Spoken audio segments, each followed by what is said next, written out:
കൊട്ടിയൂർ വൈശാഖ മഹോത്സവത്തിനെത്തുന്ന ഭക്തർക്ക് വിശപ്പും ദാഹവുമില്ലാതെ ദർശനം പൂർത്തിയാക്കാൻ വിവിധയിടങ്ങളിൽ അന്നദാനവുമായി സേവാഭാരതി.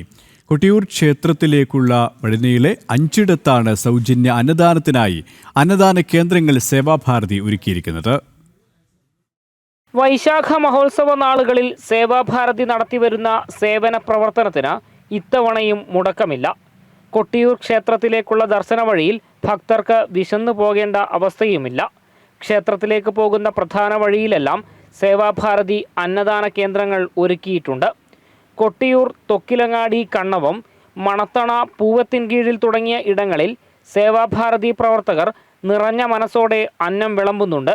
മണത്തണയിലെ സേവാഭാരതിയുടെ അന്നദാന കേന്ദ്രം RSS ഉത്തര കേരള പ്രാന്ത സഹകാര്യവാഹ് PP സുരേഷ് ബാബു ഉദ്ഘാടനം ചെയ്തു. ഈ ഗ്രാമത്തിൽ 3ാമത് തവണയാണ് കൊട്ടിയൂരിലെത്തിച്ചേരുന്ന തീർത്ഥാടകർക്ക് തീർത്ഥാടന സന്ദർഭങ്ങളിൽ യാതൊരു ബുദ്ധിമുട്ടും അനുഭവിക്കാതെ ഒരു ഗ്രാമത്തിന്റെ തന്നെ ആതിഥ്യ മര്യാദ വിളിച്ചോതിക്കൊണ്ട് നാം ഈ അന്നദാനമെന്ന് പറയുന്ന ഈ ഒരു മഹാദാനം ഇവിടെ നടത്തി വരുന്നത്. ദിവസവും ആയിരക്കണക്കിന് ഭക്തർക്കാണ് സേവാഭാരതി അന്നം വിളമ്പുക.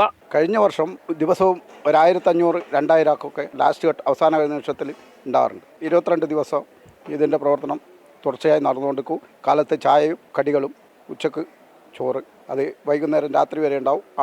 ആൾക്കാരുടെ സാന്നിധ്യത്തിനനുസരിച്ച് ആരെയും തിരിച്ചയക്കാറില്ല. പരമാവധിയുള്ള സൗകര്യങ്ങൾ ഏർപ്പെടുത്തി കൊടുക്കാറുണ്ട് സേവാഭാരതി. വൈശാഖ മഹോത്സവത്തിന്റെ സുഗമമായ നടത്തിപ്പിന് സേവാഭാരതി നൽകുന്ന ഈ സേവനവും വിലമതിക്കാനാകാത്തതാണ്. ജനം, കണ്ണൂർ.